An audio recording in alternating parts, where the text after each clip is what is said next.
one nation, under God, indivisible, with liberty and justice for all. I'm going to spare the roll call since it's obvious we don't have a quorum. Member Bright Cruz is here, Member Mead, myself, and Member Furr. All right, we'll begin with public comment. Anyone wishing to speak on any items, you have 2 minutes. Please come forward.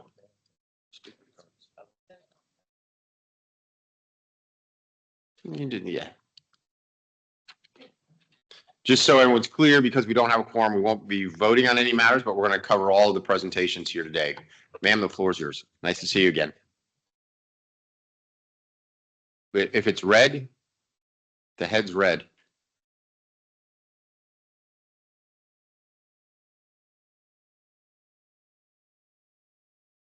Oh, thank you. To me, red means stop. So, okay, my name Red is. means the Panthers. That's how we look at it. So, Yes, that was great. sorry, go ahead. Okay, my name is Monica Elliott. I live in Southwest Ranches. So one of the first government meetings I was requested to attend as a League of Women Voters of Broward County member was where Arcadis explained their analysis of Broward's trash problem. That was in October 2018. Why was the League interested? First, because decisions about solid waste management were and still are made by elected officials, and part of our mission is to work to increase understanding of major public policy issues, especially those associated with good governance. Second, because we have a long history of study and activism on the issue of recycling and other means of conserving our resources. So here we are, 7 long years later, and we finally have a draft of a master plan. The League has watched and pushed for the transformation in thinking, particularly as associated with prioritizing reduction of waste on the front end and the concept of zero waste. I don't think zero waste was mentioned in October 2018. We are urging the cities to not nitpick this draft to death. This is a living document, as everyone has said. It is not cast in stone. It is also not perfect, and it will never be perfect. No city or even the county owns this document. Cities and citizens need to understand it is a collection of learned analysis by professionals in this industry with their recommendations on a path forward for Broward County. Although it includes both a continuation of landfilling and waste to energy at this time, it has the absolute goals of reducing waste on the front end, reusing what we can, and recycling what we can before any waste is sent to a landfill or waste to energy. It is now up to the cities and county to approve this master plan so we can truly move forward to deal with our solid waste problem, which first starts with education of our city, county leaders, city, county employees, and the general public. Thank you to the government officials who have worked so hard on this project and to the consultants who have developed this document. Thank you.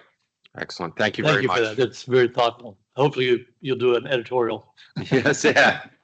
Well said. Yeah. All right, anybody else signed up for public comment? All right, we'll close public comment. Executive Director's report. Good afternoon, everybody. With regards to the financial update, I don't think there's any questions with regards to what was sent out. If there is, please let me know right now. It's we're okay. We're solvent. Okay, we'll go on the next one. Members annual assessment. We do have a number of checks that were turned in recently with regards to the assessment. We're going to be updating the spreadsheet. Once that spreadsheet is up, I will be contacting the individual cities that have not put their assessment in. So if you get an email from me, please give me, and there's any questions, please contact me immediately. Thank you. Any questions for the Executive Director? All right, flow control presentation.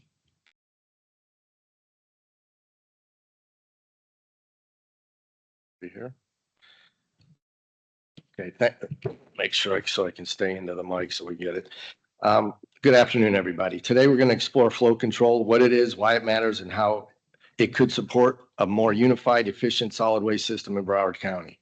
This presentation is part of a broader solid waste and recycling master plan effort.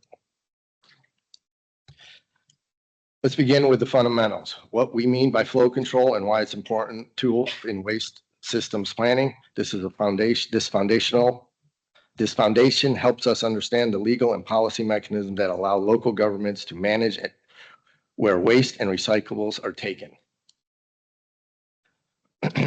What is flow control? Flow control is a legal authority of a local government to designate where waste and recyclables generated within its borders are transported, processed, and disposed. The goal is to ensure adequate volumes for essential infrastructure like WTE, landfills, and MRFs. It also helps meet environmental objectives like higher diversion and recycling rates and ensures fiscal stability through steady tipping revenue. Relevance to Broward County. Broward historically operated a regional system that now faces fragmentation due to expired contracts and individual city arrangements. Flow control is a potential tool to reunify our approach, stabilize tipping fees, and improve environmental outcomes. The timing aligns well with the development of the new regional master plan, providing a unique opportunity to chart a cohesive path forward. And I'm not reading, obviously, as you can tell, each item on each slide. It has been presented. This will be posted online like every other presentation. And if you have any questions, please contact me. Types of flow control. Next, we're going to talk about the three primary types of flow control: regulatory, contractual, economic. Each of these has different legal basis, operational structures, and implications for cities, haulers, and facility owners. Three types of flow control. Regulatory flow control is enacted through ordinance or law. Contractual flow control uses service or franchise agreements. Economic flow control relies on pricing mechanisms and incentives. Understanding the differences help us determine the right mix for Broward County. Regulatory/ordinance flow control. This approach mandates that all waste be delivered to designated facilities. It's grounded in the county's home rule and police powers, protecting public health, safety, and welfare. Properly written ordinances must avoid discriminating against interstate commerce. And Jamie can answer those a little bit later in the presentation when we get to the legal section. Again, regulatory flow control ensures tonnage predictability, critical for financial long-term infrastructure. It supports the development of long-range diversion goals. However, political consensus among municipalities is essential, and the ordinance must withstand legal scrutiny. Contractual flow control relies on voluntary agreements, such as municipal hauler contracts or interlocal agreements. Typical features include put or pay guarantees or exclusive franchises tied to designated disposal or processing facilities. These contracts provide structure while maintaining municipal flexibility. Advantages includes reduced exposure and easier political adoption since agreements are voluntary. However, system fragmentation is a risk if cities opt out or pursue independent contracts, which we've seen in the past. Long-term stability depends on contract renewals and alignment between jurisdictions. Sorry, I got ahead of myself there. I hit the button. Okay, so with regards, and now we're in the economic flow control. Thank you. That was contractual. Economic flow control. This strategy uses prices to incentivize haulers to bring waste to preferred facilities, rebates, discounts, or differential fees. The government does not mandate destination, but influences behavior through market signals. It's more flexible, business-friendly. It's a more flexible, business-friendly option, but less certain in guaranteeing flow. While less legally risky, this approach doesn't ensure tonnage, which could affect facility viability. Competing facilities might undercut pricing, drawing waste away from preferred sites. To remain effective, this approach often requires rate stabilization mechanisms and financial modeling to support competitiveness, not just public subsidies. Okay, so we'll go through implementing flow control, regardless of the type, requires thoughtful coordination, enforcement, and legal clarity. We'll now go through the practical, financial, and legal considerations that need to be addressed.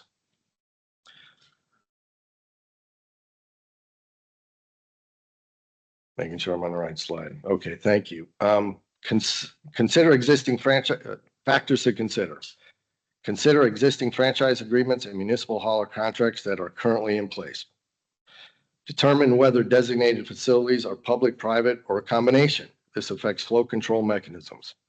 Understand each municipality has control over its own waste systems unless they opt into a broader system. Evaluate the need for coordination between counties, cities, especially if waste crosses jurisdictional boundaries. Factor in scale and infrastructure investments. Certain flow control tools may be better suited to larger or regional facilities. Enforcement is critical. Municipalities and haulers must clearly understand their responsibilities under any flow control system. Design enforcement mechanisms such as audits, tonnage tracking, penalties for noncompliance, and ongoing contract monitoring. Legal compliance includes ensuring ordinances that are content neutral and don't discriminate against out-of-county or out-of-state entities. This helps avoid Commerce Clause violations.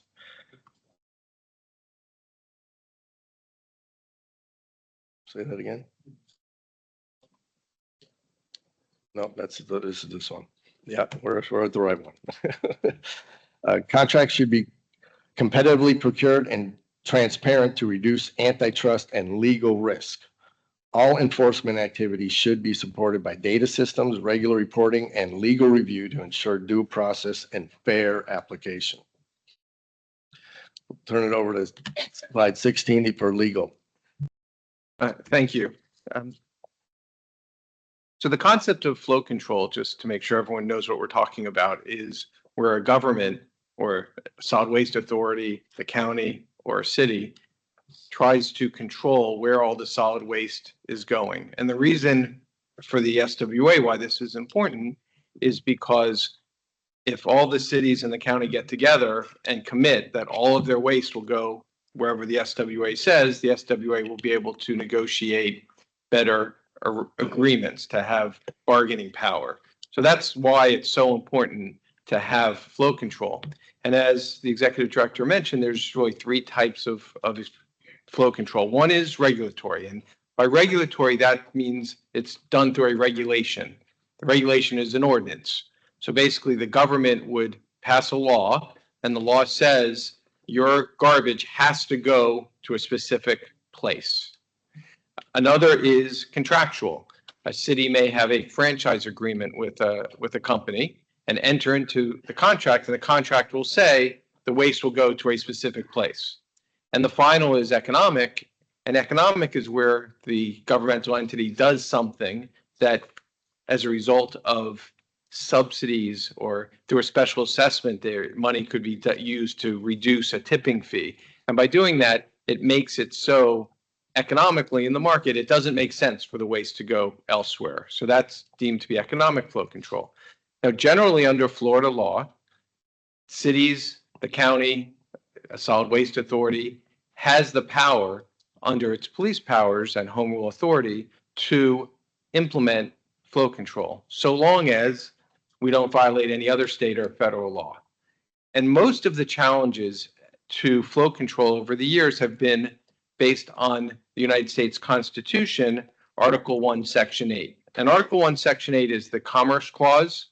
And what the Commerce Clause says is that the United States Congress has the power to regulate interstate commerce.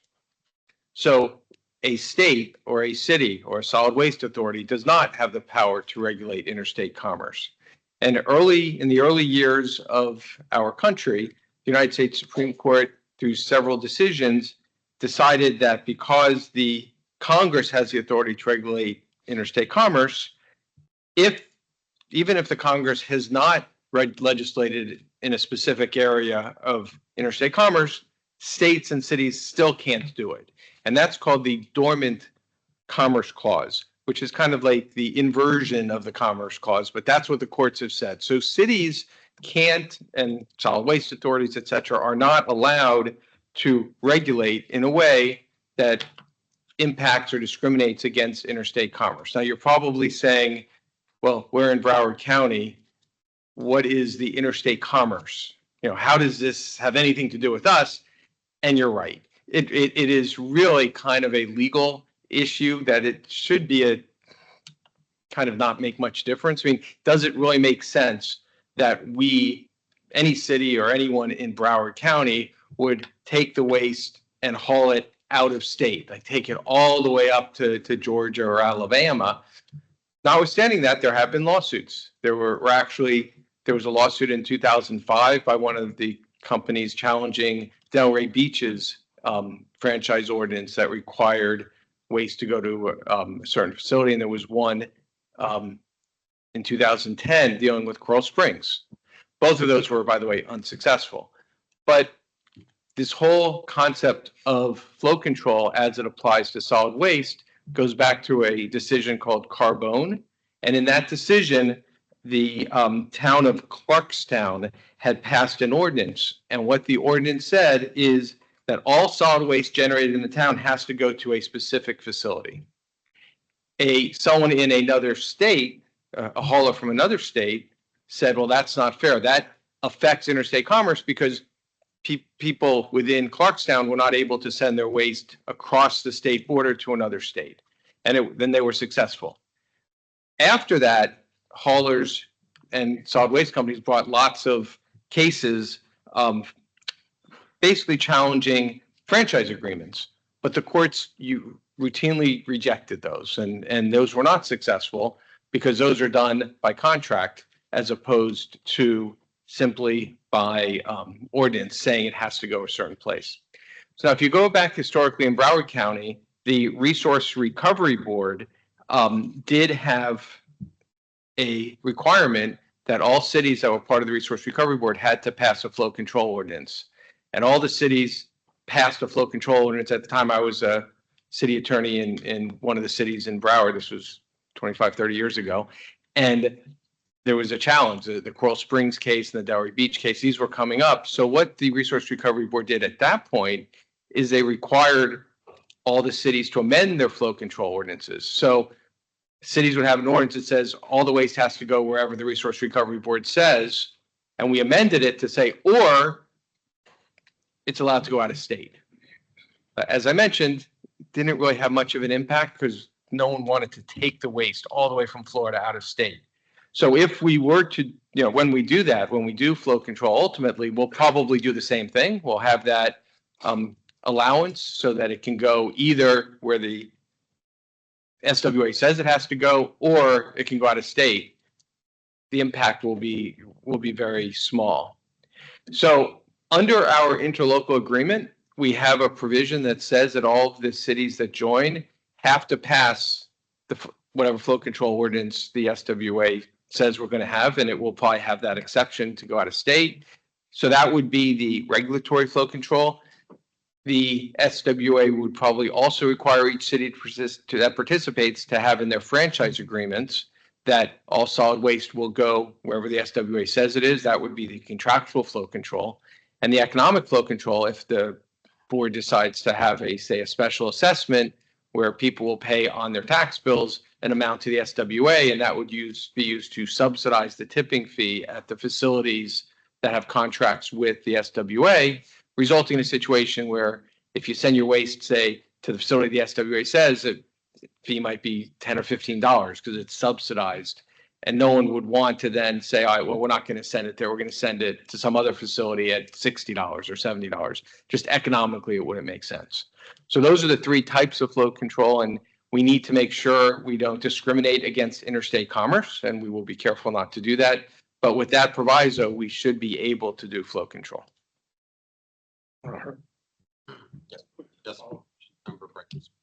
Thank you. Jamie, just a quick question. I know this is, you may not be familiar with it, but I'll ask anyway. So Palm Beach County, they've got, that special district, and they seem to have a pretty solid regulatory controls over the flow control. Is that how they did it? Are you familiar with that language at all? I'm not sure how they've done it, but I would assume that they've done it the same way we're talking about. This is the standard way of doing it. Gotcha. Thank you. I'm wondering if it's because they own their facility. And Matt, maybe you can help me on this. Because the difference is, particularly with the RRB, we didn't own that facility.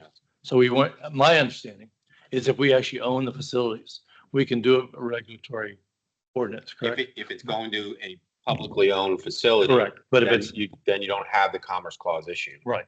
Well, the RRB did. When we had the RRB, we did have flow control. Cities did have the flow control ordinances, and we required it to go to a private facility. That's exactly what we did.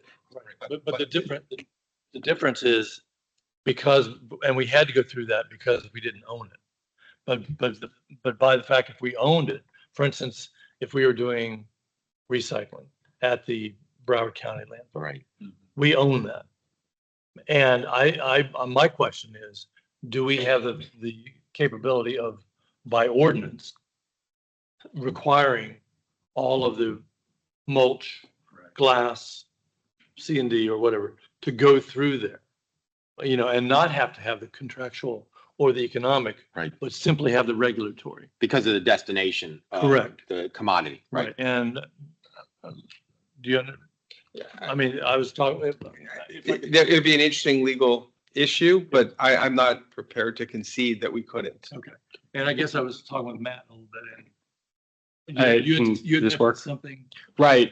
So what you're referencing, Mr. Mayor, in Chapter 403 and regulatory flow control for a publicly owned resource recovery facility, that applies to counties. So the issue here is who is instituting the regulatory flow control. Cities, the county within the BMSD, the unincorporated area, flow control is not an issue, right? You can do that in a regulatory manner. That's fine. What we were talking about internally was, what does state law allow for counties to impose regulatory flow control outside of an unincorporated area? And that really does require that publicly owned resource recovery facility. Right. But just to be clear, that's not what we would be doing. We would be having cities do it. Correct. So the cities, Yeah, but Are I think able the to point do it. that's being raised, we're putting on the table here, if I'm understanding, is let's just take C&D just right now. Just say there was a immediate attention wanting to do C&D rather than waiting for cities to pass ordinances. The question is, could the county pass an ordinance on C&D that all C&D produced within the county has to go to the publicly owned facility? Yeah. That's the query. And would state law allow that even though it's outside the unincorporated area? So what I would need to go back and check, and I think Jamie would also, unless he knows off the top of his head, but in terms of how state law regulates flow control, there are different allowances for what we consider class 1 municipal solid waste, and then for items that we might consider recovered materials, which are things that could otherwise be solid waste, but are source segregated at the point of generation, and then are otherwise recycled. So I'd have to go back and look at that because there are restrictions on how much you can control the flow of a recovered material. And I think this is a critical point, right? Because if the answer is one way, then we know we may be able to go quicker. Right. If it's another way, then while we may want to go tackle that, we may have some mechanics that we have to go through with all the participating cities. And so I think that's a relevant legal question that we need answered.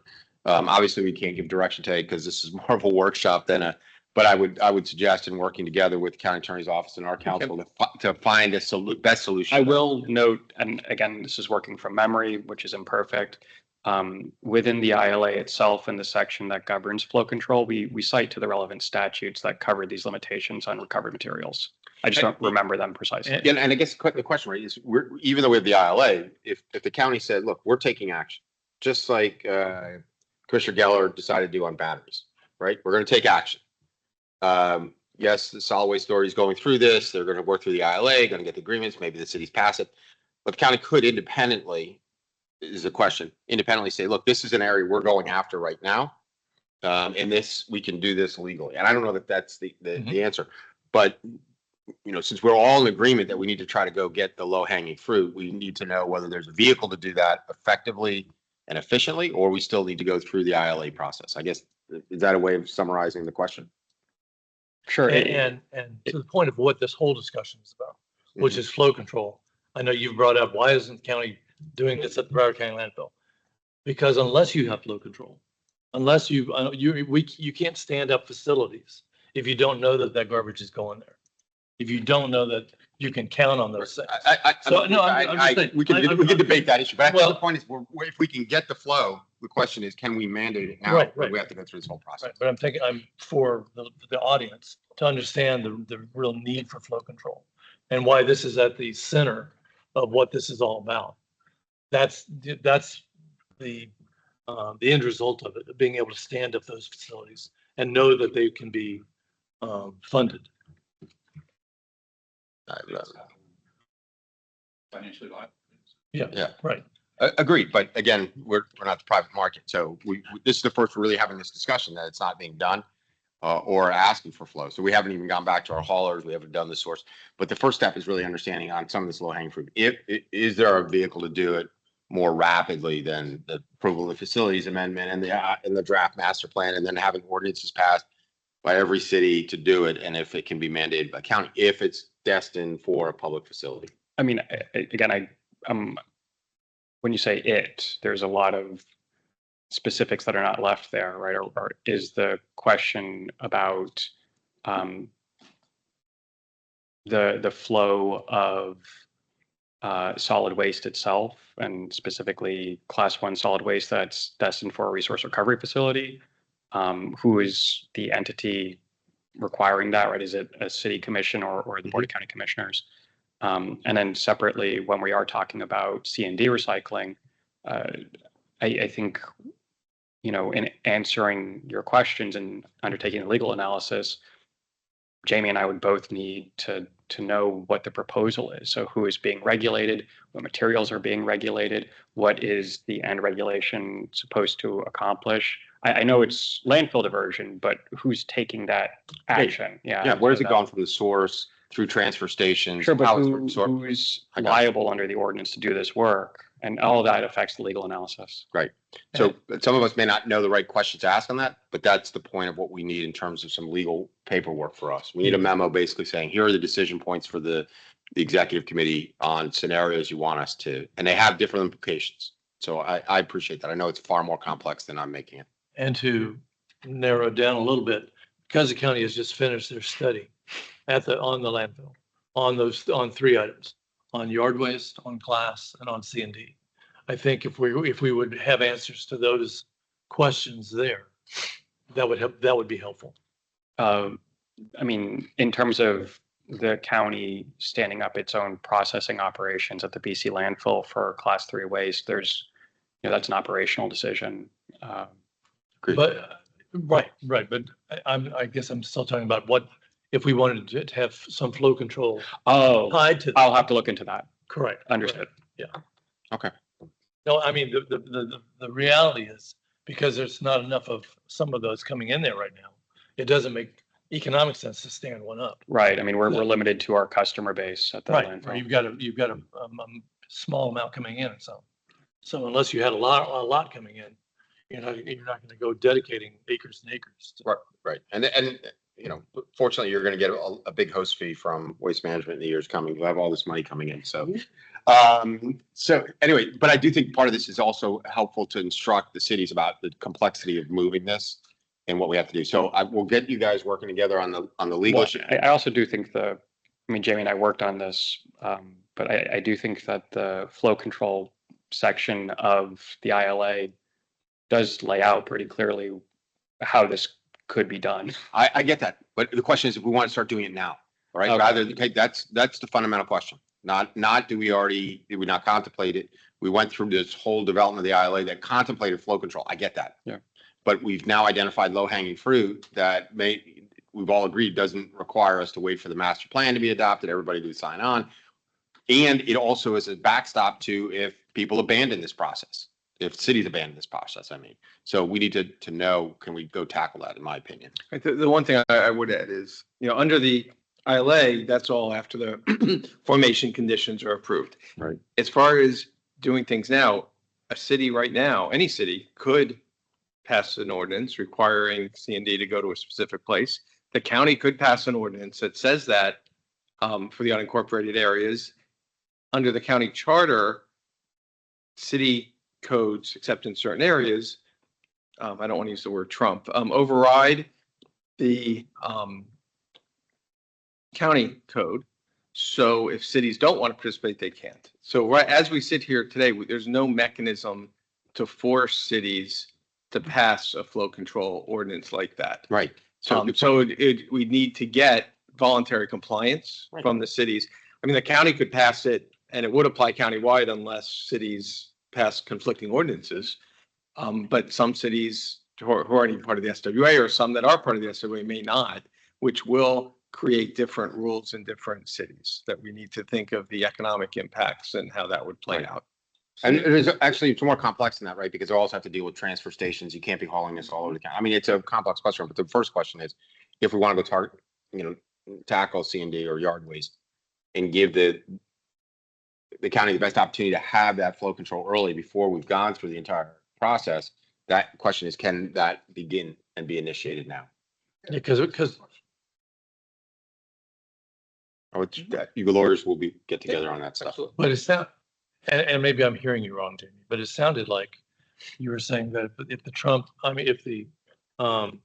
county passed an ordinance with regard to the Broward County landfill and said, we want all yard waste to go to the Broward County landfill, that it sounded like you said the cities could override that. Under the county charter, Yeah, They could. there's, Is that this is a question that has a level of nuance and complexity. I'd prefer to research and talk to Right. Jamie offline. okay? All right. I think we got the sense of what the issues are. Is that- All right. Any questions from the members on? Thank you, Matt.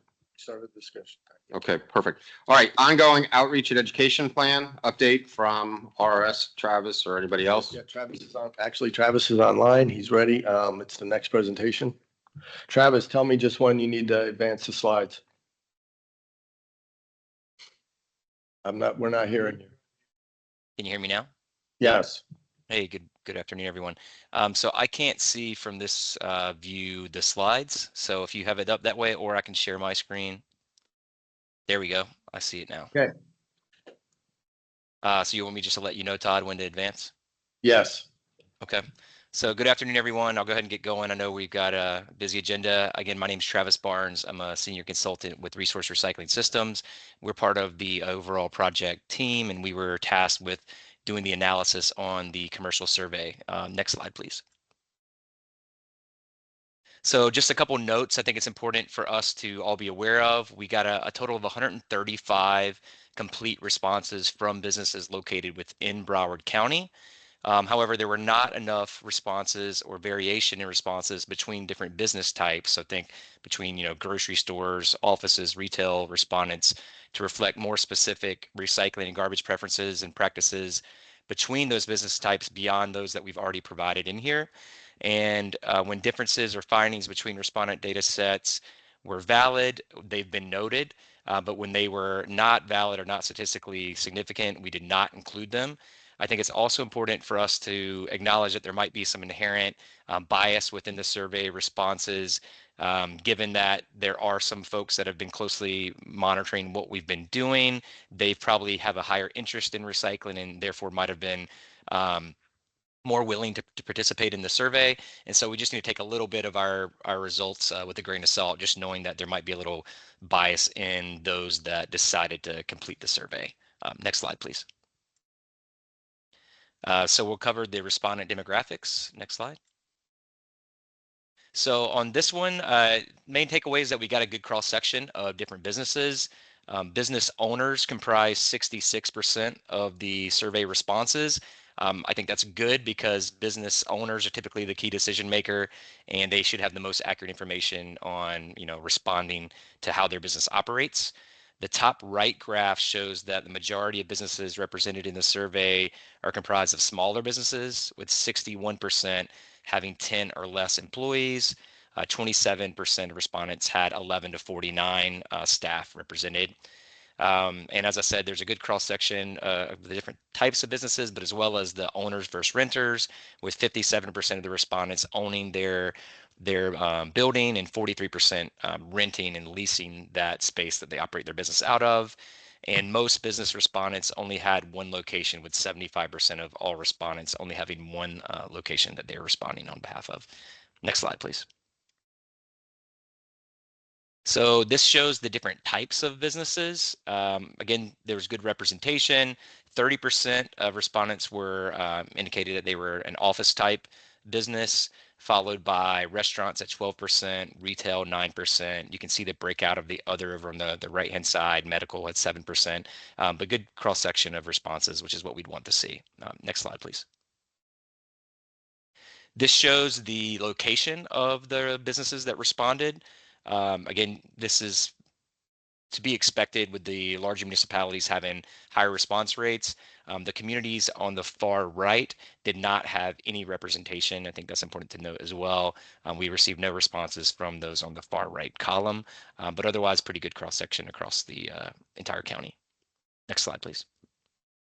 So looking at the building type, again, good cross section here of different business types, which is what we'd want to see, whether it be a free standalone building, a plaza or shopping center, office building, multi-use facilities, or home-based businesses. So I think the main conclusion here is that we did get a good representative sample of different types of businesses and the different types of buildings that the businesses are located in, which is again what we would want to see. Next slide, please. So now we'll cover a little bit of the waste diversion insights. Recycling participation. So when asked, does your business recycle now? 47% of respondents said that they are currently recycling, 45% said no, and 8% said they were not sure. The not sure tended to be those that were renters. And I think that makes sense that the person responding might not have been aware as to whether the facility had recycling or not. But overall, I think that shows about what we had already understood within the county, that there's a lot of opportunity to pursue increased commercial recycling. And some of the ideas that have been mentioned in the master plan, such as a mandatory commercial recycling ordinance, would definitely have an impact, showing that nearly half of the respondents are not recycling currently right now. Next slide, please. When asked, does your recycling collection service provider supply information about what can be recycled? 41% of respondents indicated that they do receive some information. However, 28% said that they do not, and then another 31% said they were unsure. In my opinion, it's safe to assume that if they were unsure, that information, if they did get it, was inadequate and wasn't shared with staff throughout the organization, or more than likely they didn't get any of that information. So again, it shows that there's a big opportunity to increase the outreach to commercial businesses to promote more recycling. If there is an ordinance in the future that mandates it, that it would be essential to make sure to properly inform and educate the businesses about how to participate, what types of materials can be included. And on the right is just an example from the city of Tampa of what they share with some of their commercial recycling customers, just to help reiterate that there's a lot of good information out there that municipalities are providing, as well as the private sector haulers can provide to their respective commercial recycling customers. Next slide, please. So when asked, do you have adequate space for additional recycling collection? 54% of respondents who say they don't currently recycle do have room to add recycling containers. So we see across the country and locally, not having adequate space for recycling can be a barrier. And I think that this response reflects that, but it also shows that a majority of those folks do feel that they have adequate space, and that can be something where that's an opportunity to grow commercial recycling in the future and increase that participation and the access that we talk about. Next slide, please. So when asked commercial businesses what their preference was in regards to receiving communications and information about recycling, email was the highest ranked response from businesses, followed by postcards, which were mailed to them, and then checking a website.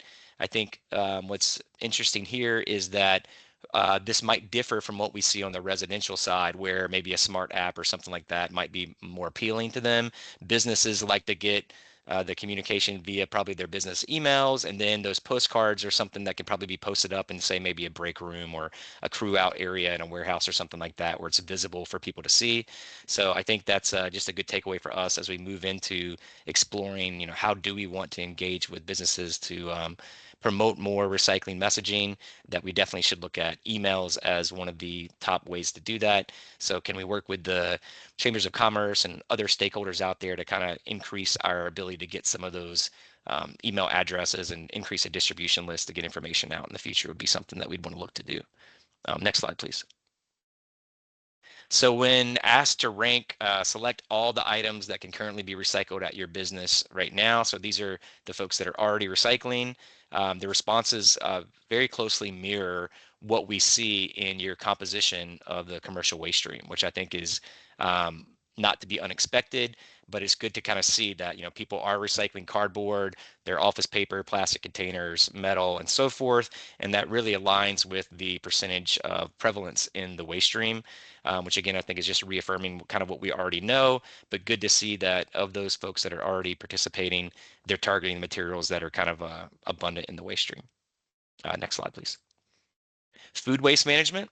So if your business produces food waste, would you be willing to separate your food waste into a separate container to participate in a food waste recycling program? I think this one is very interesting, given the prevalence of food waste in the commercial waste stream and the fact that that's been identified as one of the material streams that we really want to target in the future for waste diversion. So 54% of applicants are saying they do not produce food waste in their normal business operations, which again is about to be expected. But I think what's interesting is that of those that do produce food waste, 36% said that they would be willing to entertain and work with a food waste recycling program. I think that speaks to the level of interest in the community and bodes very well for future implementation of food waste recovery, looking at different policy options that the county could pursue in the future. And between the rent versus own, pretty even, you know, spread across that as well. So no major differences to note between those different types of business. We'll move on to the recycling challenges. So what is the main factor preventing you from recycling?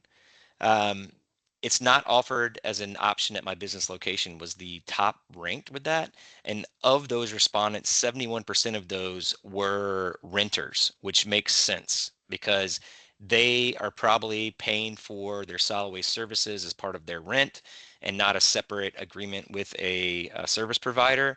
And if their landlord doesn't have it set up as part of what they're already receiving for their services, they're probably not going out of their way to look for that. The cost of recycling was the second most cited, and that is, again, is not a surprise. The cost of recycling is a barrier that's a known commercial recycling barrier across the country and locally. So that's not a surprise and something that I think we all acknowledge that there is a cost of recycling. To that point, though, I think there has been evidence, and we've heard from even some of the previous public workshops from some of the business leaders in the community, that there is a pathway to actually save money with recycling if it's done correctly and methodically. And so it really depends on the type of business, the waste that you're generating, as to whether it can be more cost effective for you. But it is something that people are concerned about. I think it's also important to note, we were just having that discussion about flow control. Recovered materials are, as defined under the state legislature, are exempt from flow control. And so those business owners have the ability to contract with an independent service provider to get recycling service. Even if it's something that where maybe the municipality doesn't provide it, the business still has the right to go out and get recycling if they want to. So it's understandable that some of the tenants might say that, you know, it's not offered, potentially based on where their business is located in terms of like a shopping plaza or standalone building. They would have the ability to go out and get recycling on their own should they choose to do so. Next slide, please. So why business recyclers don't recycle more? The 41% response there was that nothing is preventing me, they recycle already. I think that speaks to, like we had discussed earlier at the beginning, there might be a little bias in our survey responses, and that those that are really focused and want to see more recycling are participating at a higher level. The cost of recycling is also mentioned again, not a surprise at all to that. So some of those businesses probably would maybe be looking to, you know, target a different material or do a higher volume of recycling if they felt that it was cost effective, I think is the key takeaway from that. Others do express, I recycle as best as I can, but want to learn more about how to recycle correctly. And so that speaks to, again, the need for that education outreach with the commercial sector just as much as it is important on the residential side as well. Next slide, please. So the most challenging items to recycle at businesses, electronics were the most cited, which is not to be unexpected as well. A lot of businesses don't know really how to handle that. So I think that's an opportunity for the authority to look at in the future. You know, how can you maybe engage with some community stakeholders to increase the access to electronic recycling, maybe increase the awareness of existing outlets for that, make sure that businesses understand their responsibility to properly manage the electronics at the end of life. All of that's a good opportunity for us. The other one that was fairly highly ranked was the food waste, and that's not a surprise either. We know that there is somewhat of the yuck factor with managing food waste, and that some people are just not used to it. I think that can all be overcome. But again, from what we see in other communities, food waste is typically one that's cited as being more challenging, along with the e-waste. And then you see some of the plastics referenced as well. There's a lot of confusion on plastics in particular, so that's not a surprise. To see 11% of respondents cited the cardboard was a little bit of a surprise to us. However, having worked with lots of businesses on their efforts in the past, I know that sometimes the breaking down of the cardboard boxes is an impediment. And some folks don't think that it's worth it, you know, the extra time, or their staff, they tell them to do it and they don't necessarily do it. So all of that cardboard, if you're not properly breaking it down and you put it in your recycling space, it takes up a lot of volume, and that can lead to you have an overflow of your recycling dumpster, or getting, you know, charged for having stuff outside of your container, as an example. And so some people see that as a challenge. But one of the first things we tell all businesses is make sure you're flattening and breaking down that cardboard so that you're maximizing the available space in your recycling container, not paying for extra airspace. Next slide, please. So what is the main factor that would make it easier to recycle more at your business? Financial incentives was the highest ranked with this, and I think that speaks to, again, the concerns with costs that businesses had. Everyone's looking at the bottom line, making sure that they can stay in business and be profitable. And so if there are ways that we could look at incentivizing recycling, then that would definitely be welcomed by the business community.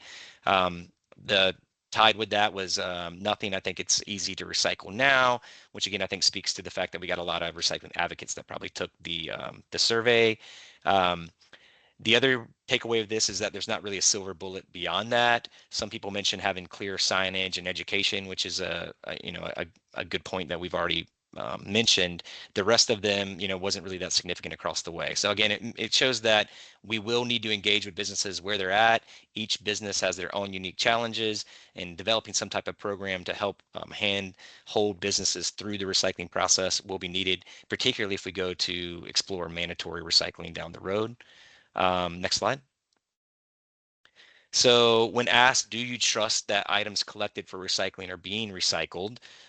This one was telling that only 28% of respondents say they do trust that. And this is something that is not unique to Broward County. We see growing distrust in recycling systems across the US. That's partially due to a lot of fairly high profile media articles and some documentaries that have come out. I just put an example here on the right of some headlines of a CBS article that came out last year, as well as the Recycling Partnership's response to that, because the recycling industry is aware of some of the criticisms, particularly around plastics recycling, but often we feel, and I think the literature shows, that some of those articles are not as well-rounded or robust in their reporting to tell the full story. And so people see these types of information out there. They might have their own bad experience in some way with recycling locally, but I think this just shows to all of us that we really got to do a better job of becoming that trusted voice that we talk about when we're pursuing education outreach. It's important for the authority to make sure that we're trustworthy, we're transparent, and when we go to implement recycling policies, we got to make sure that we're coming at this from a level of understanding that there already is some distrust, and that, you know, businesses feel that they're taking the extra effort to separate and recycle materials. They want to make sure that material actually ends up back into the supply chain and is going where they intend for it to go, and are taking that extra effort to do so. And so with that, I'm available for any questions. That was the last slide. All right, thank you, Travis. I think where you started with respect to the selection bias problem is relevant on any areas where we might feel we're making headway. The idea that 47% are recycling of all businesses across the county is not a conclusion one could take from this limited survey. And so It still offers information. Some of it validates what we suspected, but there's not a lot because of the limited responses that we can get from the conclusions. That being said, I do think it's helpful. I do have one question. Did I understand that with respect to flow control, that even if we implement a regulatory flow control, businesses can opt out? I may have misunderstood what you were saying there. Yeah, my understanding of this is that, say, for hypothetical, the authority were to build their own single stream material recovery facility, you could have the municipal residential curbside material be directed to that via, franchise collection and such, but not the commercial side. So you as an authority can't make a commercial business or commercial hauler bring that recovered material to your material recovery facility. I'll turn it over to lawyers to conclude at some point, because that's a very big part of the flow. Those are big producers, and so we'll need to answer that. We don't need it right now, but thank you for raising that. Remember, yeah, I think the key point on that, Chair Ryan, as well, is that you've got adequate capacity in the county right now, and so if you were to pursue a mandatory commercial recycling ordinance and prohibit that material from going into the landfill, it would flow to the existing material recovery facilities that are in operation within your region. I'm more worried about the opt-out than that. Okay, Member Mead. Thank you, Chair. Travis, at the beginning of the presentation, you mentioned that the number of responses wasn't sufficient to get an adequate reading on it. Do you attribute that to a general apathy, or is there maybe a miscalculation as to the types or the number or the variety of the audience that you targeted? Yeah, so we only received 135 fully complete responses from businesses that were within Broward County, and we know there's way more businesses than that, right, within the county. And so I know it was distributed out on the authority's webpage. I think some of the cities and municipalities distributed it as well. But to your point, that's not representative of a number of responses we'd want to see to be truly statistically valid, to Mike Ryan's point, to draw conclusions on, the percentage that are not recycling. I think there's always room for improvement on kind of getting more survey responses, but it's not anything that is out of the norm, I'll say, in other surveying efforts that we've done. It's hard to get people to participate in these types of things. Member Bright Cruz. Thank you, Chair. Just wanted to follow up on the one statistic there. A lot of great information, but one of the ones that jumped out at me was the recycling and the belief that what we recycle actually gets recycled, such a small percentage.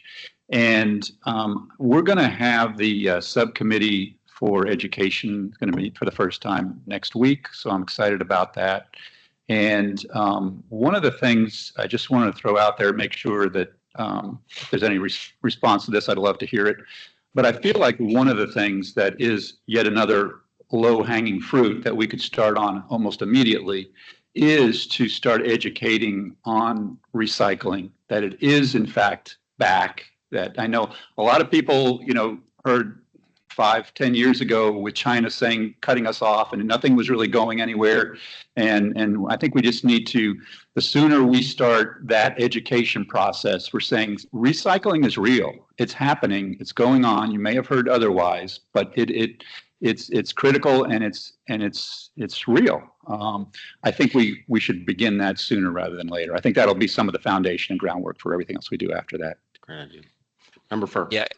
I think one thing we could do, if all the cities were able to commit early to the kind of recycled products they would buy, and let the citizens know we're planning on using this stuff. Great. Yeah, I We're agree. planning on, this is going to be in your playgrounds. It's going to be, your carts, the rugs, everything that's going to be used in City Hall. We're going to use all this material, and and find manufacturers to do that. I think they want to know how it's being used, where it's being used, and that it makes sense to do it. And if we can show that, I think it makes a lot. I think it would be helpful. And to your point, that has to become part of the sustained education campaign, right? As it's being reused, people want to say, oh, okay, I see it. Right. It's not just what we intend to do, but in perpetuity. Right. Products This, of the essence. right. Yeah, exactly. Something like that. Yeah. Made in. Maybe, right. No, I think it's a really good point. That's some good issues for the education committee. All right. Any further questions for Travis?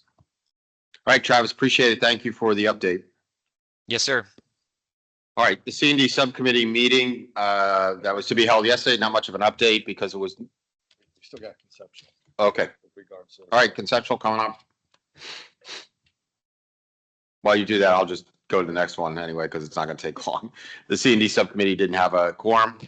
We'll be reaching out to the members to get that committee back scheduled for a meeting. Okay.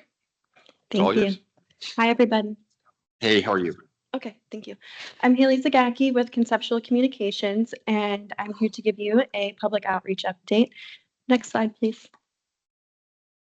All right, so the outreach that we have in progress, the video campaign with the high school students in partnership with MUDS and Broward County Public Schools is underway, and it's been hugely successful. You can see the amount of video views thus far, all organic, meaning we haven't paid a dime for any of those video views. And we're thrilled that we are scheduling another round of student videos. Clay, could you play the video? Thank you.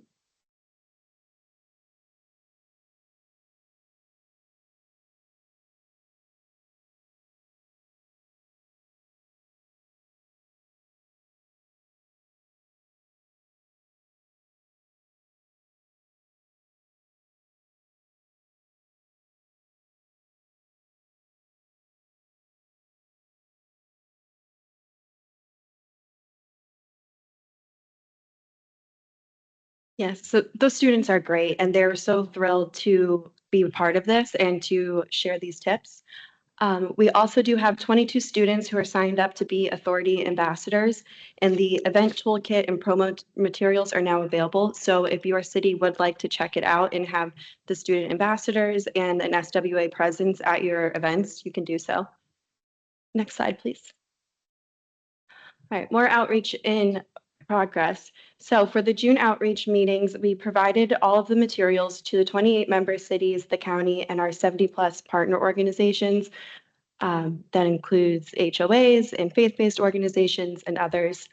There were social media updates, monthly newsletters, website updates, the public feedback log with the dedicated FAQs. So as we are getting feedback, we're adding answers to it to the FAQ section. And then, of course, ongoing pitching to local and regional media. Next slide, please. And this video really shows the summary of all of the outreach.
Thank you. Next slide.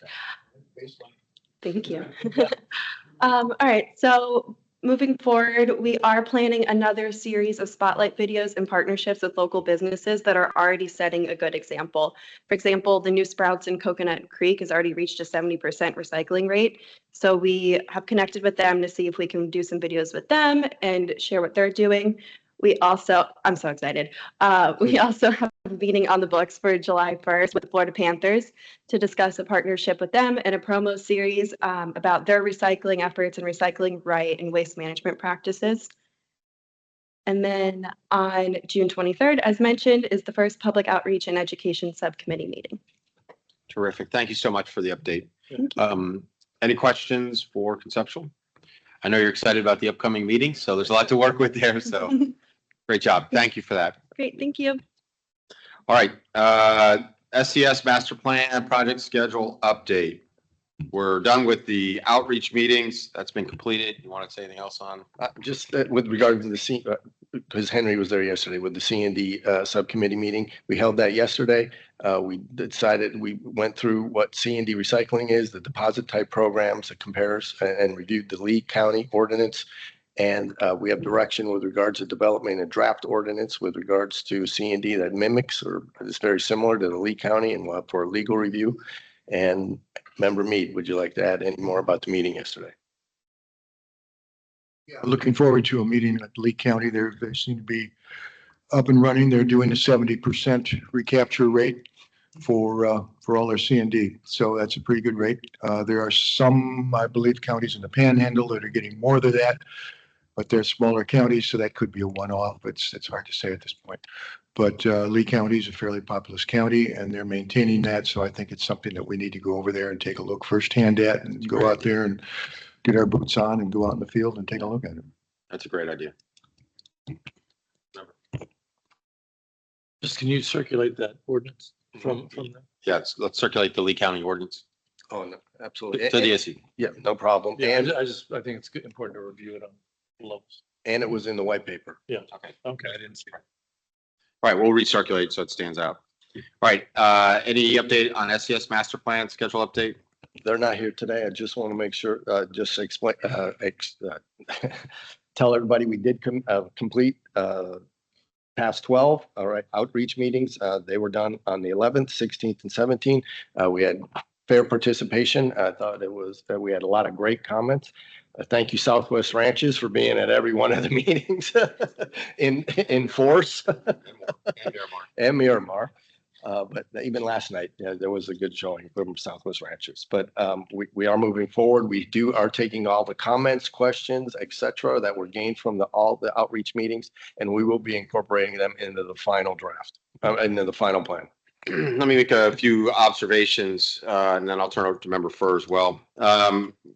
A couple of themes came out of these outreach meetings. I think one was a better understanding of why we are where we are today, and why it's taken so long, even in keeping us organized as the SWA, and why we're not achieving what other counties are achieving.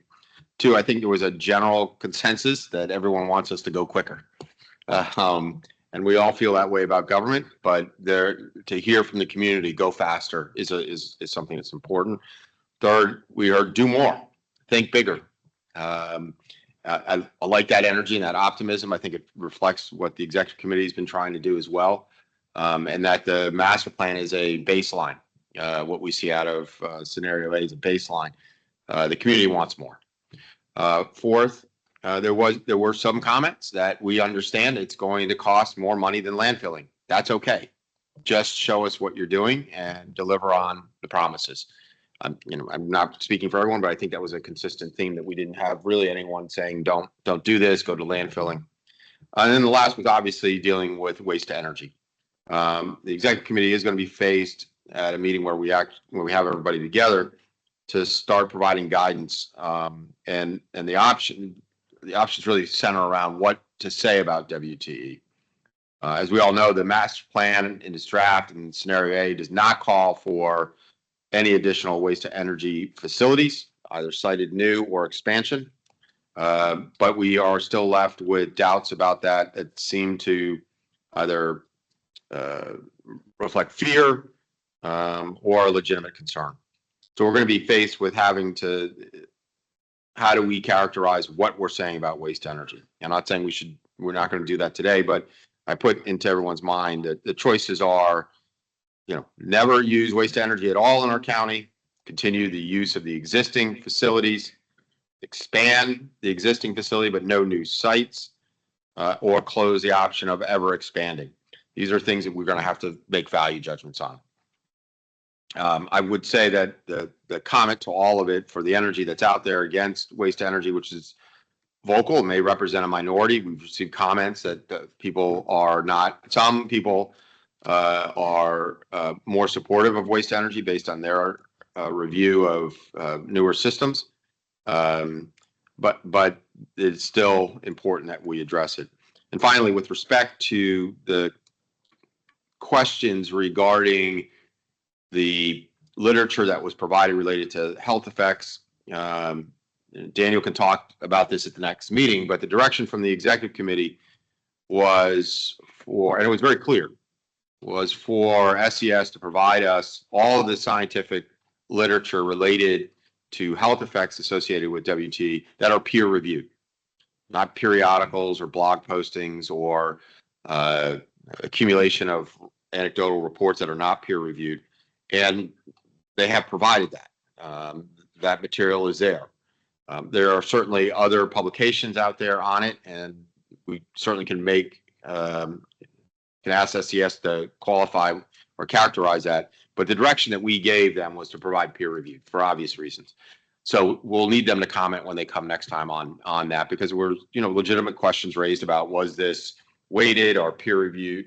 You hear this in all sorts of areas, whether it's the drug industry or otherwise, are peer reviewed periodicals biased towards industry such that they're not reporting it accurately. Whatever the case, we do need them to comment on that at the next meeting. So that would be my just basic overview of the outreach meetings.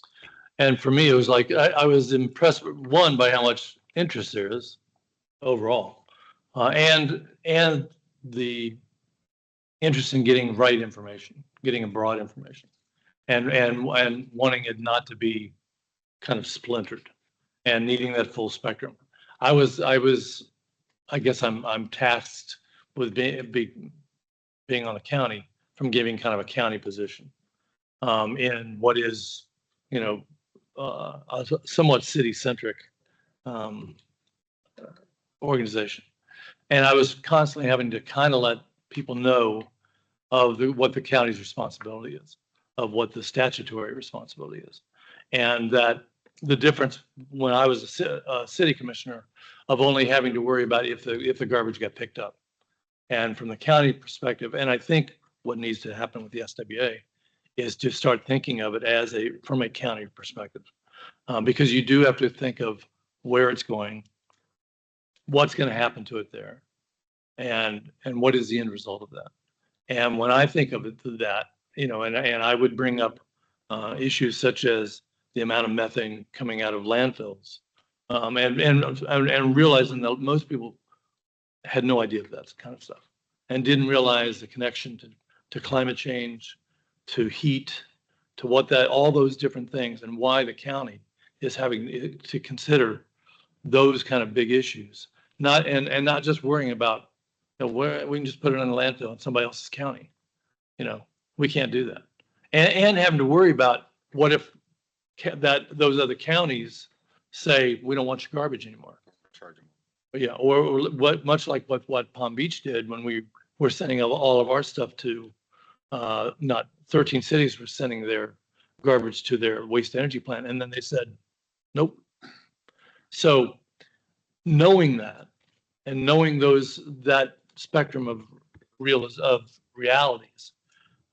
I think it's I felt like I was having to kind of constantly say, remember, this is a long period of time you're having to look at, and you have to think about all these possibilities, and it's very hard to take anything off the table. And I think that's a lot of people, they don't want to hear that, and I understand that, but I do think when they started to hear that our thinking was, and it has evolved as this has gone on. When they started to hear, well, maybe we're thinking about doing, if we had to do another waste energy plant that would replace the one that's there. And if it's going to the same site, well, maybe that's not so bad. And those are the kind of things I started to kind of hear. I started, I think there's been a kind of a train of thought that's kind of gone that the present BIC landfill has probably a better chance of success as a recycling campus. That you're able to do a lot of the mulching, the glass, the C&D, the biochar, all those kind of things. Because I've talked with those city commissions over there, and they're okay with that. They don't want to see garbage. They don't want to see that used as. They don't want that to be I keep looking at you because you're over there, but I know. Sorry about that. I'm not trying to do a one-man audience, but I recognize, that Pembroke Pines, don't put the garbage over there. Don't do that. Don't put a WT over there. But what we have been hearing or I've been hearing a lot. Don't do it. We don't want a landfill, and we don't want a waste energy plant. From different parts of the county, and it's like, well, what do you want to do with this stuff? And I think people are amazed at how much there is. And I don't think people realized how much garbage. You say 5 million tons, and then you say 11 billion pounds, and it's like, whoa, that's a lot. And where does all that stuff go, and what does happen to all that stuff? So I think it has been you've seen this rise to the front page a number of times now, not only in Broward County, but in Dade County and Miami-Dade as well. And so it's something that I think the general public has a real interest in what is going to happen here. And I think we have to be, more than anything, we have to be honest. We have to be honest with what is happening and what all the things that are on the table. We cannot say something that's not honest. And for me, I'll just say, I think I'd have a very hard time taking waste energy off the table. And for those 19, 20 cities that are using it right now, I think they'd have a hard time taking that off the table. Because then it's like, okay, where are you gonna take it? And but I do think at the same time, you're hearing real interest in finding ways to reduce it, finding ways to get manufacturers involved, having the state legislature start to do things. You're seeing a real interest in trying to do everything possible to reduce, reuse, recycle. At the same time, recognizing the enormity of the issue and the enormity of the mass that we have to deal with. So I think all of that was part of it, and maybe it's just my head, all in my head. But I think that's accurate. I think that's a lot of it. I do think that's an accurate assessment. I think some people were surprised in the opposition and absolute opposition to WTE that their city is sending 40, 50, 60,000 tons a year right to waste energy, because it is part of a solution right now. Yeah. Member Bright Cruz. Thank you. Yeah, I think the meetings were really beneficial. I really do. I think I wish more of the seats were full, but then again, we had a decent size there. So I'm not. I'm encouraged by that. I thought, Chair Ryan, I thought that one of the things that impressed me, and I got a lot of feedback from both residents in my town and elsewhere, was the comparison of Palm Beach County and Broward County. Not that to point fingers one way. I think everybody that's sitting in this room wanted to do the right thing, So I get that. I'm not pointing any fingers, but I think it really pointed out that what we do here makes a difference. There's a huge impact in the future in what we do, based on what we've seen these two paths go. And so I think it just really reinforced to the folks I spoke to how important this is, how we do need to get the word out, how we do need to really investigate every option and do everything we can. And then the other point that came up a number of times that I think is worth noting is that this is in fact a journey. And that the things that we're aware of today are not going to be the things that are on the table 5 years, 10 years from now. And this is a 40-year plan.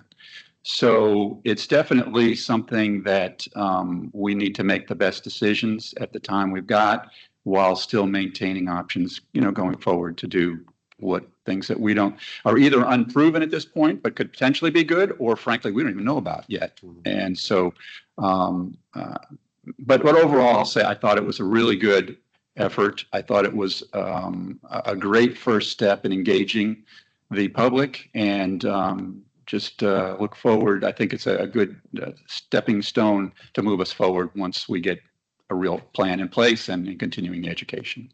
Thank you. Yeah, thank you. I think that your point's really well taken about the narrative that will help galvanize us is about decisions that were made 50 years ago and why it's important.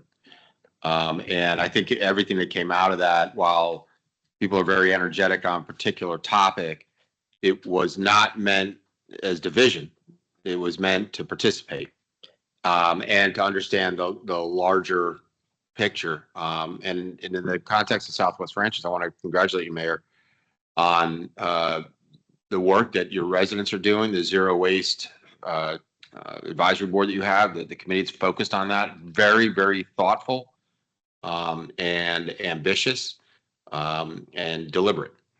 So I congratulate, and I do think that it's a good example for other cities that think of themselves as having great resources that are perhaps not even doing what Southwest Ranch is doing. So I encourage you to continue to press that, to market that, to op-ed it, to show that it can be done, and that your residents understand the importance of the larger environmental issues that are being faced. Yeah, thank you so much. And it's been exciting, really, to see the community really get behind it. They understand it now, and they're excited about it. It's fun to be a part of. You guys are just a bunch of tree huggers out there, aren't you? All right, Member Kaikan.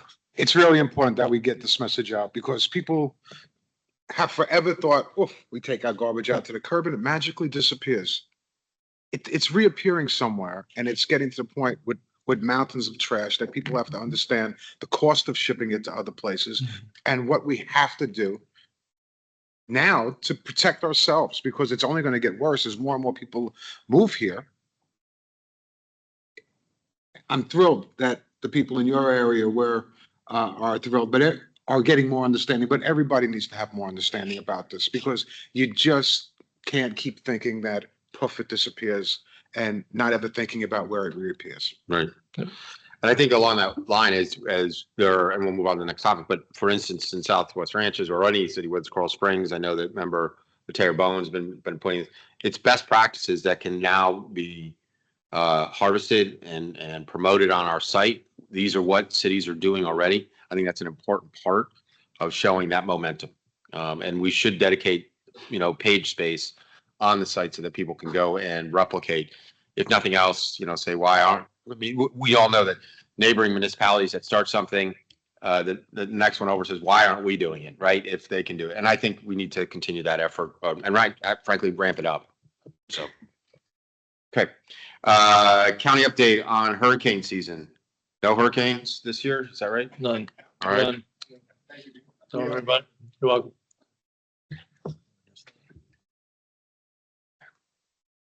Debris management's an important part. Yeah. Okay, yes. Sorry. Okay, perfect. Member Rydell? Thank you, Mayor. I've been listening. I apologize. I'm not in there in person. I had a legal conflict today. Can you hear me, Mike? Yes, sir.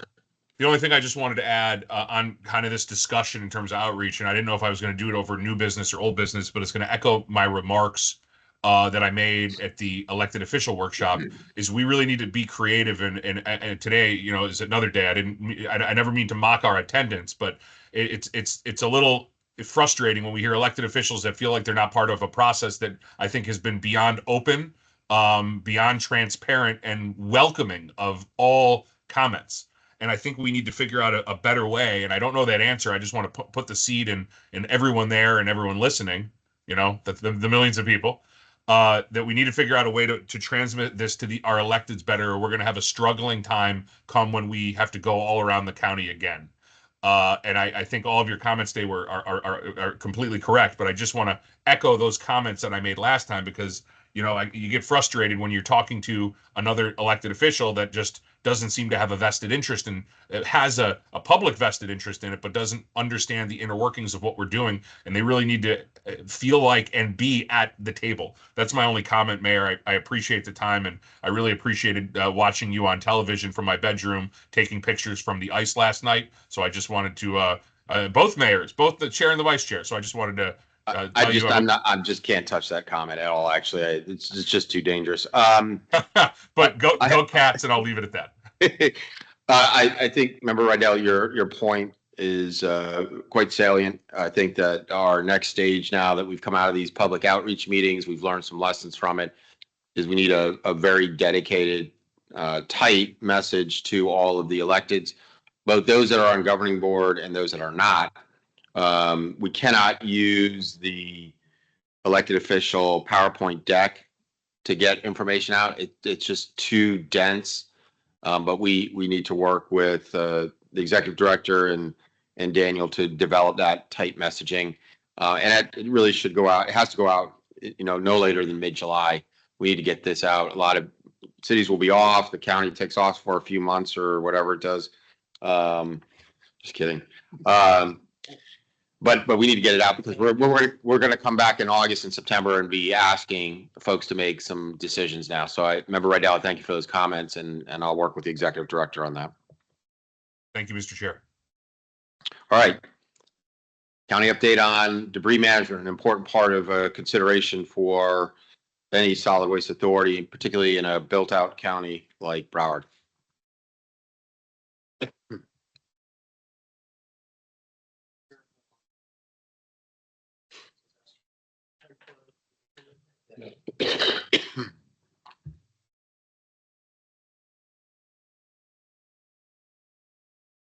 There we go.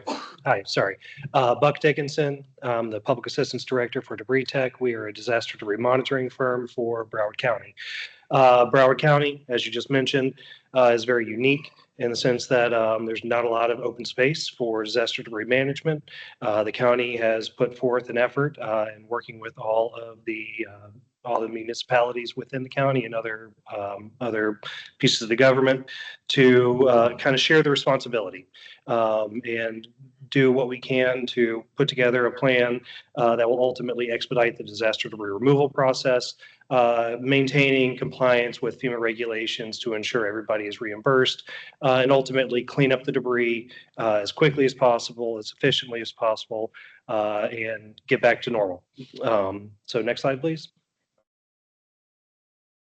Real quick, also, this presentation was designed for all the municipalities. We have already had our presentation with each one of them. I'm going to kind of breeze through a lot of this, give you the 10,000 foot level. So we'll click through some of these slides pretty quickly. Next slide, please. Next. Again, Broward County, very unique. We have designed it to where municipalities in the need can bring their debris to a Broward County debris management site. Broward County would then take responsibility of that debris, reduce it, and take it to final disposal to ensure reimbursement. Next slide. And Broward County is going to take the responsibility of maintaining those debris management sites to ensure that there's proper traffic going in and out, as well as all the documentation that goes along with it. Next slide, please. And Debris Tech, again, we are the disaster debris monitoring firm. There's two other contracts that go along with Broward County. One is to actually remove the debris from the unincorporated areas, and the other one is to accept that debris at the debris management sites, reduce it, stack it up, take it to a final disposal location. Next slide. And Broward County, again, is going to be responsible for maintaining all of this documentation. There is a lot of documentation that's involved in this whole process. Anybody that's been through a FEMA reimbursement program knows that if you don't document something, you're not going to get paid for it, and they will scrutinize that to the nth degree. Next slide, please. There is going to be a Debris Tech, we have set up a dashboard. So each of the interlocal agreement, each municipality is going to have their own login. They're going to be able to access their records every, it'll be posted really live every 15 minutes. It gets updated. You can go and download all that information to ensure that all your records are maintained. Next slide. And at the end of all of this, and periodically throughout the process, the county is going to submit their invoice to each county. It's going to include any surcharges. Each county is going to be responsible for their proportionate share of their costs. Those costs are going to be paid from the city back to the county. If there is any disputes, we do have a dispute resolution process that we'll go through at the very end here. But ultimately, it's very important to maintain that we're providing you guys with documentation to ensure that everything that you're bringing in is ultimately going to be recorded, and your proportionate share of those costs are then sent back to you, thereby ensuring that you're going to get reimbursed through FEMA through your own mechanisms. Next slide, please. So at the root of all of this, at the root of all of the debris operations, debris for disaster debris is quantified by volume. And every single truck that you're going to be using, every single truck that your contractors are going to be using is all going to be measured volumetrically. You'll have your own debris monitors. In many cases, we are your debris monitors. We have several contracts throughout the cities here where every truck will be certified. And this is very important that your trucks, if you're using your own municipal trucks to bring disaster debris to a disaster debris management site run by the county, those are also measured to ensure that the correct volume is being credited back to you. Next slide. As a part of this entire process as well, you will be maintaining your own debris tickets. So your debris ticket is going to quantify the amount of debris, the type of debris, exactly where it's coming from and where it's going to. And when you bring that debris to a debris management site, we will create our own ticket and kind of merge those together to basically close that loop. So in the industry, it's called from cradle to grave, to ensure that the debris is picked up from the originating location, that it's storm generated, that it's eligible, that it's going to a permitted location, that it's quantified, handled appropriately, and disposed of accurately. Next slide, please. Lots of words here. Disaster debris, that's what we're aiming for here. The debris that is brought to the debris management sites is vegetative or C&D. Any other debris that is storm generated, still eligible, shall not be going to these debris management sites. They're only permitted to accept construction demolition debris as well as vegetative debris. If you have household hazardous waste, putrescent, I know I was going to mess that one up, material that cannot go to one of these sites, that's going to have to be a direct haul from your pickup location to a final disposal location. Next slide, please. Very important that bills are paid on time. So when the county submits an invoice to one of the municipalities, they go ahead and pay that. They're going to pay that in full. If they have any discrepancies that they're going to go over, we'll handle that on the back end. It's important to go ahead and pay everything. And then once we get to the end, we'll do a shore up if there's anything that gets debated. Next slide, please. And next slide. So timeline here, we're in a 3-day cone. The county is going to reach out to all the municipalities just to get a feel. Are you planning on using the debris management sites? I know many municipalities already have their own debris management site locations that their intention is to use. However, disasters are unpredictable. And the reason we have this mechanism set up in place is in the event that you municipalities are exceeded beyond your capabilities and your capacities for your own debris management sites. In that case, that's when you bring that debris directly from the pickup location to the Broward County debris management sites. Something I breezed over real quick here too. What we cannot do and we need to ensure is not happening is you're picking up debris from your municipal roads, taking it to a debris management site of your own, reducing that debris then needs to go to a final disposal location. It can't go to another temporary debris location. Double handling of debris. FEMA is going to look at it and say that there is, fraud, waste, abuse. We want to avoid that at all costs. Next slide, please. So after the disaster hits, Broward County is going to reach back out to you, kind of get an idea of what your plan is. When doing that, next slide, please, we're going to need to go ahead and get a copy of all of your debris tickets to know what you're going to be using. Most entities that are using a debris monitoring firm similar to Debris Tech or Debris Tech is going to be using an automated debris monitoring system. So it's paperless tickets. There is a world where you're using paper tickets, kind of old school, but it does get the job done. So we'll just need to get an idea of how those tickets are going to be received. Next slide. Here's our current ILA partners. Adding to this list is Tamarack. They're in the process of being added. Notably missing from this list are just 2 municipalities, so Pembroke Pines and Parkland. But they're more than welcome to join, especially if they get to a situation where they need to. That doesn't necessarily even have to happen right now. That can happen after the disaster hits. We can add you. Next slide, please. Next slide. All right, so again, debris is going to go from the public right-of-way. Next slide. To a temporary debris management site location. Again, Broward County doesn't have a lot of available areas. There has been several that have been selected and others that are kind of on standby. Next slide. Debris management sites are going to be located as close to the debris as possible. They are authorized, not permitted, but authorized through the Florida Department of Environmental Protection.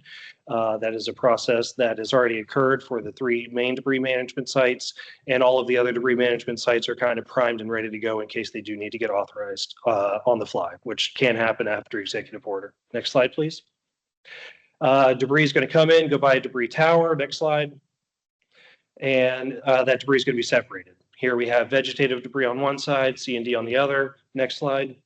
All that debris is going to be reduced. In Broward County, we're not going to be doing any burning. We're going to be doing grinding. So all that vegetative debris is going to be ground, taken to a final disposal location, ideally beneficial use, something that's not going to take up a whole lot of space in the landfills, especially for vegetative debris, especially if there is a beneficial use. Next slide. C&D is going to be reduced as best as possible. They kind of chop it up, grind it up, do as best they can, reduce that debris, take it to a final disposal location. Historically, that's Monarch Hill. Next slide, please. Traffic is going to be an issue. Obviously, in addition to your normal traffic flow at these debris management sites, which one is the Broward County landfill. It is important that all of the traffic is managed as effectively as possible. That's on us. That's part of what we're going to be doing. It's kind of you do the best you can in a large enough event. A lot of the assistance we can get from you guys is just trying to manage expectations of residents, because it's going to be painful for a little bit of time until stuff gets done. But the idea is to do what we can. Get it done as quickly as possible, kind of rip the Band-Aid off instead of, prolong the issues. Next slide, please. General idea of what a debris management site looks like. Next slide. As debris trucks leave, they're going to be photoed. So with Debris Tech, we take pictures of everything. Next slide, please. You're going to have debris pictures of every single debris load that's being picked up, that debris truck as it's coming in, as they're taking the measurement, a volume call as the truck is leaving. Before any site is used, there's going to be a lot of documentation that goes along with that to establish what that pre-event condition is. Next slide. All these debris management sites are going to be remediated back to pre-disaster condition. That definitely includes any sites that are engineered. So if there's any ballpark stuff like that, that all gets brought back to pre-disaster condition, all eligible for FEMA reimbursement. Next slide. Currently, 2 debris management sites, Sterling Road and Powerline Road. Our other one, I'm sorry, I knew I was going to, CB Smith Park. Is our other main debris management site that we're going to be using. Should we need to use it this year? Next slide. And next slide. Thank you. So ticketing process. This is kind of where the rubber hits the road financially speaking, but it's very important that those tickets, when they're brought in by debris trucks, they have them in hand. Next slide, please. They give them to the debris monitor that's on site. We marry that ticket again with our own ticket. Next slide. That debris is it's going to close that loop of where the debris was picked up, what type, how much, and where it's going to. Next slide. Again, next slide. We'll make this presentation available to everybody. There's a lot more information in it than we really need to go over right now. Next slide.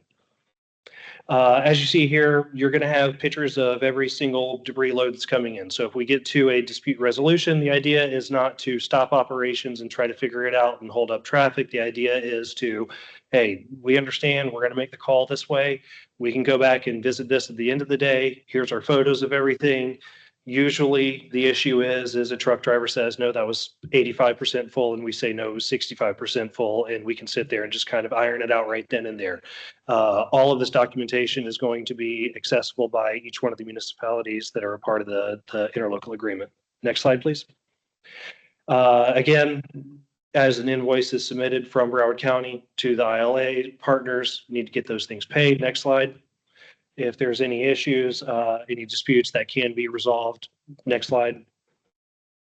And need to make sure it's all done timely. The state's going to come in and push to have as much debris picked up. This most recent year, they gave the entire state 90 days to pick up all the disaster debris. It wasn't necessarily done. It was ambitious, but it was a goal, and they got pretty close to it. Next slide. Next slide. I feel like we're getting towards the end here. That's even better. So yeah, we're kind of at the end here. We touched on everything. We have some contact information in there. Broward County contact information is there as well. Have any questions? I'm happy to answer them. I do know that that we can anticipate some changes coming down from the state and from FEMA. Cannot tell you what those are. We don't know. They haven't really ironed that out yet, but you know, always flexible, and we'll be ready for the next one. Thank you very much for the presentation. Yes, I want to thank you for bringing so much detail. Even though we went through some of it rapidly, it's important for everyone to recognize this is an area of specialty. Like the trash at the end of our driveways, you know, twice a week. This is a very complex area of disposal, of management from the streets, and everybody wants it gone as quickly as possible. And aside from that, there's a bureaucratic and financial integrity issue that obviously overlays. So thank you for the detailed presentation. Absolutely. Member Furr, then Member Mead. Yeah, I just want to say how impressed I am with this, to be honest. Having been a Hollywood City Commissioner when we were dumping everything in any park that we possibly could and waiting 15 years to get repaid. To see this, this, and I know REOC has been working on this and with you.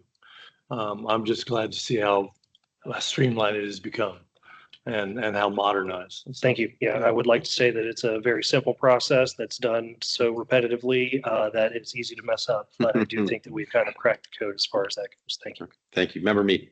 Thank you, Chair. And thank you, Mr. Dickinson, for the presentation. That's got to be a tough job getting all this cleaned up in 90 days. And it's good. Now, I just want to make sure that I heard you say that C&D would go to landfills. Is that correct? Yes, sir. So the reduced C&D needs to go to a permanent final Okay, disposal. we'll talk. All right. Yes, sir. Yeah. Yeah. You know, this is the thing. This is a mess of C&D, right? Oftentimes, depending on water levels and destruction, it's not as simple. I think the point that I think we'll need the committee to examine is how much of that is actually reusable, recyclable. You'll be the experts in this, and you'll explain that to the committee. But that's the natural response to the volume that's there, and that we're still choosing landfill. But I look forward to that conversation with the committee. Absolutely. Thank you. Thank you. All right, Wind Waste FCC purchase, county update.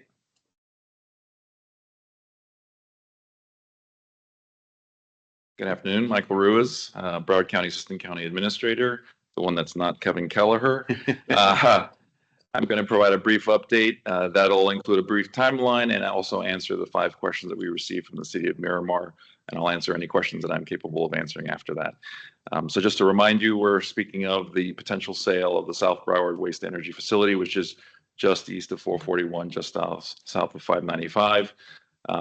It is actually, the facility itself is actually owned by Wind Waste. The county actually owns the land beneath it. It's a transaction that's in negotiations at the moment. We initially were told in a letter that we received on August 6th of the interest of Wind Waste to go ahead and sell the facility. We then had a Second letter received on April 22nd, advising that they'd signed an agreement for potential sale with FCC, which is actually an international company that has operations in the United States and in Europe primarily. This would actually be their first waste-to-energy facility in the United States. Most of their facilities are in Spain and the UK. On May 28th, we responded to that letter and we asked for three main pieces of information. One, a new parental guarantee. Two, a demonstration of financial strength. And three, information on their operational experience. We received a response on June 10th, which is currently being reviewed by both county administration and the county attorney's office. On the 5 questions that we received from the city. Can I just back up one? The 3 points that you asked for on May 28th were what? A new parental guarantee commitment, demonstration of financial strength of FCC, and the operational experience of FCC in the space. Okay, thank you very much. You're welcome. So the first question was, what is the current expiration date of Broward County Solid Waste Disposal Support Services ILA? The current agreement will expire on July 2nd, 2028. In the recently approved amendment, third amendment, there is renewal potential through July 2nd, 2033, if conditions are met by April 2nd, 2028. That's primarily achieving 500,000 annual tons of contracted processable waste commitments. So if the system hits that by April 2nd, then there is a possibility of extending to July 2nd. Any questions on that? What's the processing right now? I understand the net is over 500, but the total's somewhere around 700,000 that comes. So 725, 750, I think is where we are at the moment. Question number 2, progress of the sale between FCC and WIN. It's our understanding, because we're not actually part of the communications, that it's proceeding as expected. If we were to estimate if things continue to go well, you'd likely hear of a final conclusion one way or another, end of summer, maybe early fall of this year. Has FCC indicated a willingness to extend the Broward County Disposal ILA in accordance with terms and conditions? Given the pending sale and their inability to sort of speak to specifics, we're uncertain. However, we suspect that if there were a successful closing, that would be one of the first conversations that we would be having with them. So it's uncertain for us at the moment because they have confidentiality during the negotiation process. Similarly, has FCC indicated a willingness to enter into a long-term agreement? Same exact response. We'll have to wait until they conclude their negotiations one way or another. However, the purchase of a waste-to-energy facility, extremely capital intensive. Those agreements are, as you know, multi-decades long in general, and the cost to maintain these facilities is fairly high. So we would anticipate that this move by FCC would be a long-term commitment in the South Florida region. They already have a number of operations on the collection side throughout the state of Florida. So we would anticipate that long-term negotiations would be entered into fairly quickly. And then finally, what do other waste-to-energy facility agreements look like for comparison? Since this is the first plant that they would own in the United States, there is no contract for us to compare to. We have requested of them potential UK agreements that may be similar in nature. While the economics and the legal environment in the UK is different, it would still provide us some baseline to compare. So that request has been put forth for 2 agreements potentially. And that concludes my update. Thank you. I think, remember first, I think, one of the concerns that comes out of those questions that were asked is, particularly in light of what's happened in Miami-Dade County, the volume that's available outside of Broward to be incinerated in Broward is a great concern to municipalities here and to the county. And the focus of, it's unfortunate we don't yet know, but that is a market risk for us right now if that is not extended, and that we are all of a sudden going to be competing with Miami-Dade County for capacity. Leaving aside all the concerns that have been raised at the public outreach meetings and otherwise about WTE, taking 725,000 tons or 750,000 tons out of that creates yet another crisis for us. So I appreciate the work that the county is doing on it. I'm not sure, what we can do to influence that process, but it reinforces our conversation that because we don't control our destiny, because we don't own the trash infrastructure, we are at risk of market forces that we cannot control. And to Member Bright Cruz's point before, this is how we've gotten here, and the decisions that were made long ago are making a difference today. So we'll need to watch this very, very closely. Not sure what we can do to influence it. I'll leave that to individual municipalities in the county outside the SWA to understand whether there's any legal framework with which leverage could be exacted. Member Fur. We do own the land and we do have a lease. So that has some say. And can you remind me when that lease is up? The 2038? So Matt, I was going to say, 2033. it runs with the potential Okay. agreement extension. So, yeah, so if, I mean, to your point, if they want to keep a lease, then it would make sense that they would be doing business with us. It would, and I will say that this is a concern that has been discussed within county administration at length since we first received the letter.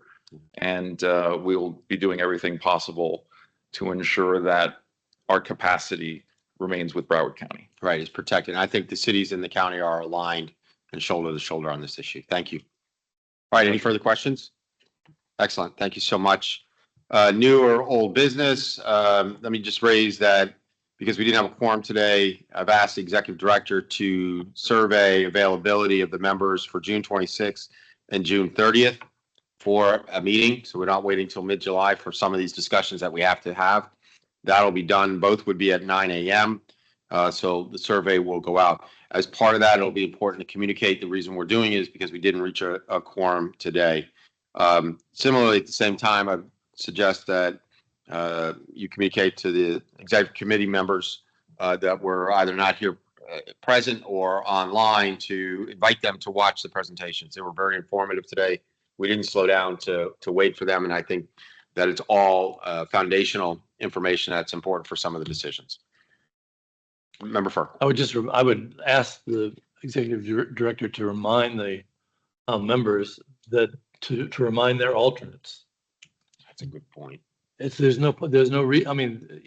can't make it, the alternate should be able to make it. Somebody should be making it. Good point. Okay. Any further business? All right. Don't need a motion to adjourn because Do we decide on the 26th or 30th? Are we doing? we're going to survey both and we'll go from there. Okay. All right. Thank you, everybody. Appreciate it. Right. Yeah, but we have a communication. That's the point. We contacted Glaxman.